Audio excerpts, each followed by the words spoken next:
I experienced a moment of holy humor in one of the most excruciating and painful moments of my life.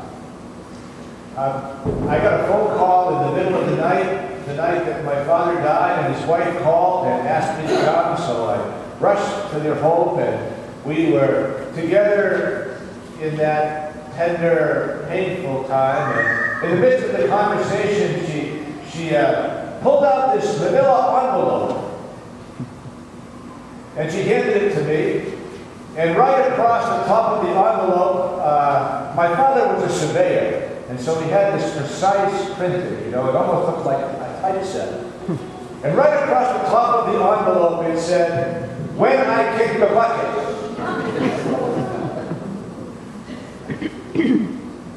Kind of popped it open, and in that envelope there was my varsity letter from playing high school football, and there was a photograph of the day I graduated from college. He and Kathy and I were together. In the midst of that time, my dad kind of had just an ability to consider the lilies of the field. Kind of looking beyond that moment of crisis to deeper truths. That was a precious gift. When I kicked the bucket. I understand there was a movie entitled Bucket List, and Morgan Freeman and Jack Nicholson starred in it, and the phrase bucket list comes from that movie. I haven't seen it, maybe you have, but two men who have a terminal diagnosis, and they just certain things they want to do while they have an opportunity to do a bucket list. Well, today in our stewardship campaign, we're kind of making a bucket list for our church. What is it that's important to us? What do we value, and what do we hope to accomplish? And I'd like to share with you my bucket list for this day. It's one that some of you are familiar with. A few years ago, we began a journey as a congregation to try to find a better way to order our life and to govern ourselves. I know when I was in seminary and was being mentored by the United Methodist Church for leadership, I listened intently to what they told me about how to lead a congregation, but there was this nagging hint in the back of my mind that while it was well-intentioned, I didn't think it would work very well. But I dutifully did it and tried it, and the idea was you get a group of people and you put them on this task, and a group of people on that task, and a group of people on that task, and then you just get out of the way and let them kind of do what they want to do, and well, it just didn't seem to work. When I started out administrating, it got less and less effective every year. So we went on a journey here at Wesley Church, and we decided to do it completely different. And in this year to come, we read a book together by Dan Hotchkiss called Governance and Ministry that talked about a new way of envisioning the democratic process of the church, but also effectiveness in implementation of goals and objectives. So we read that book, we redesigned the administrative life of our church. And then we wrote to the Lilly Foundation, and they gave us a grant. So this coming year, my bucket list is for us to grow in our effectiveness in this new structure. Dan Hotchkiss, the person who wrote that book, is going to come and spend time with us and help us to bring this new plan to the next level. So chief on my bucket list is something that you don't even have to pay for. somebody else has already paid for, that we might grow in this area of our church's life. That's number one on my bucket list, and I'll get to your cards in a little bit later on. The second place I personally have been trying to grow for the past year is in my own stewardship and in my own giving. I read a book back in March where the author of the book was encouraging pastors to tithe as a part of their spiritual leadership in the life of the church. And I've always tithed, I get that. But then he went on and asked and challenged me to tithe on all of my income, not just on my salary. And I began to think, well, I live in a parsonage that you provide and all of the utilities are covered. Well, I really ought to tithe on that very generous benefit that I receive. So since April, I've been trying to rework my family budget, and I think I did it. So when I filled out my pledge card this year, I included a tithe on the housing, and now just pray for me that I can follow through on it. It's a challenge. The prophet Malachi talks about a tithe. And I'd like to read to you a bit of what the prophet says about tithing. It's not just a number, but it's about a spiritual part of one's life. Will anyone rob God? Yet you are robbing me. But you say, how are we robbing you? And God responds, in your tithes and your offerings. You are robbing me, the whole nation. And then the prophet says, bring the full tithe into the storehouse, so that there may be food in my house. Bring the full tithe into the storehouse, that there may be food in my house. Now, in the ancient world, the temple was the central building in the city of Jerusalem. And the tithe would be the produce from the field brought and stored in the temple, not just to grow a large bank account, but that the resources would be available to serve compassionately the needs of the people. Now, we no longer live in an agrarian society, and heaping up grain in a temple would be of little use. But the spiritual dynamic is that as the people of God give generously to the institution, and as the institution cares for those resources well and uses those gifts, children are educated in the Christian faith. The hungry find a place to go to get some food. The discouraged find spiritual strength to undergird their lives. We don't just give our money to a church, but the church uses that resource in return to make a difference in other people's lives. And now, because I know that that's true, that's why it was important for Kathy and I to push ourselves to try to get to this level. Because I believe in what this church does.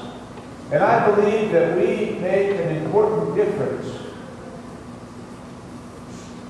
And the more seriously we take that, and the more we come together in the pursuit of those goals and that mission,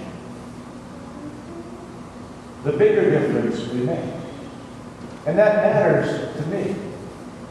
And I know that it matters to you. I'd like to share with you some of the cards that we've been sharing as a part of our worship. The Sunday school kids got a different question than you did. Your question was, what I'd like to see happen in my church. But the kids' question was, I fully rely on God for these years. And then they're asked to fill in the blank. Sarah, who's 9 years old, said, I fully rely on God for life, for friendship, and for love. And Grace, who's 13, said, happiness, life, food, water, and air.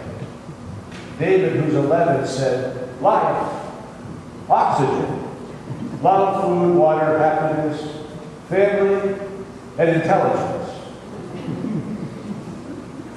And Nick, who's 11, said, life, food, and some other stuff.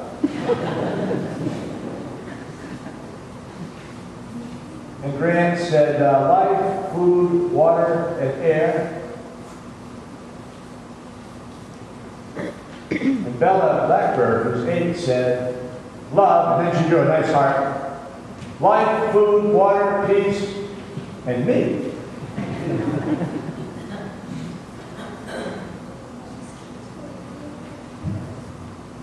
The next few cards I'd like to share with you are words that express our vision and our hope for our church. Jeff writes, to continue setting the standard for love, acceptance, respect, and inclusion here in Concord. This one does not have a name on it. That the church remains open to new ideas and endeavors. That it continues to be a welcoming church for all people. And that the nests continue to be active. Rick Blackbird shared with us continued teaching of our children and the inclusion of all.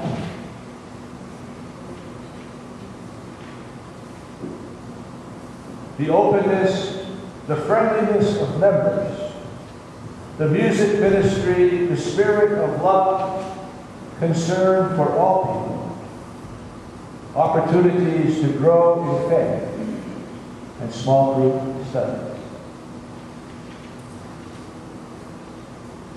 A fairly consistent witness that what we're doing here is important.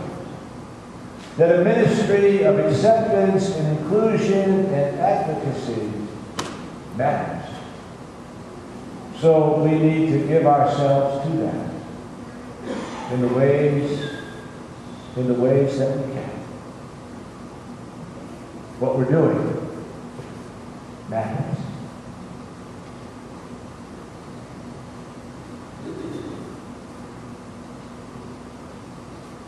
You know, when Jesus taught on the Sermon on the Mount, he asked us to avoid anxiety.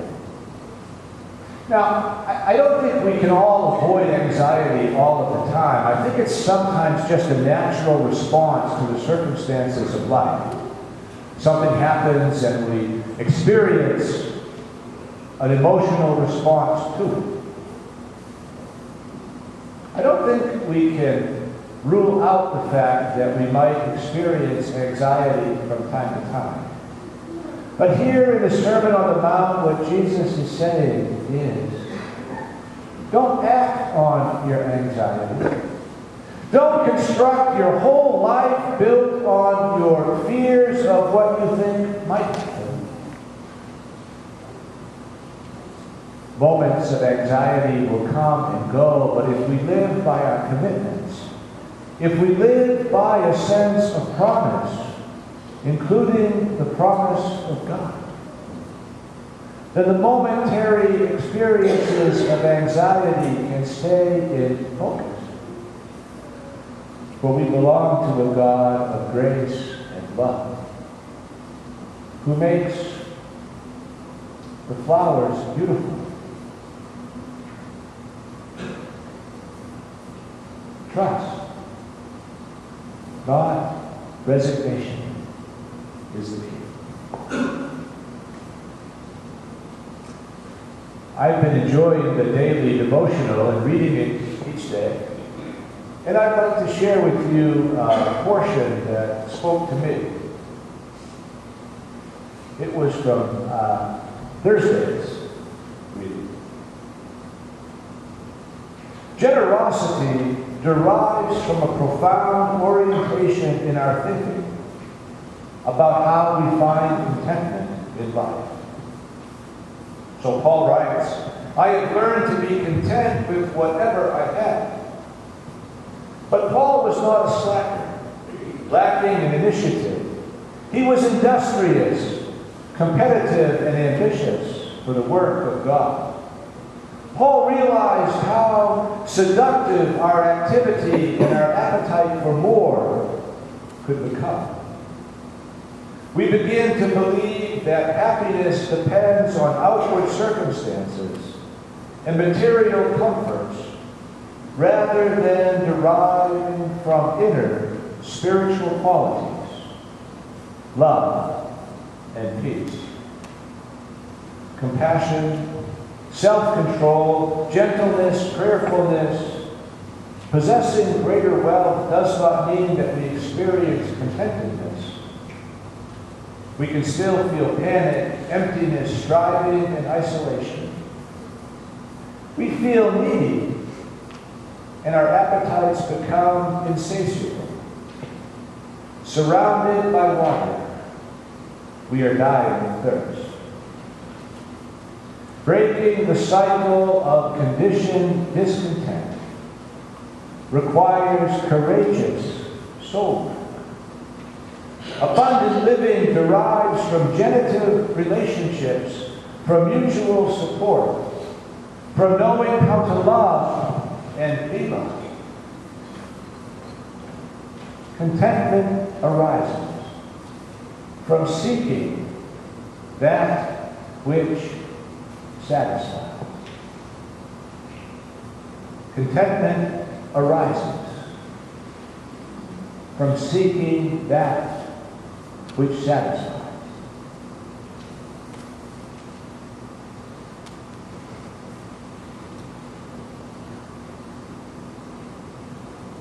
Well, this Monday, we're going to mail out our pledge cards to you and invite you to fill them out and bring them back next Sunday in order that we might plan for the ministries, for the hopes, and for the dreams that we share as a congregation.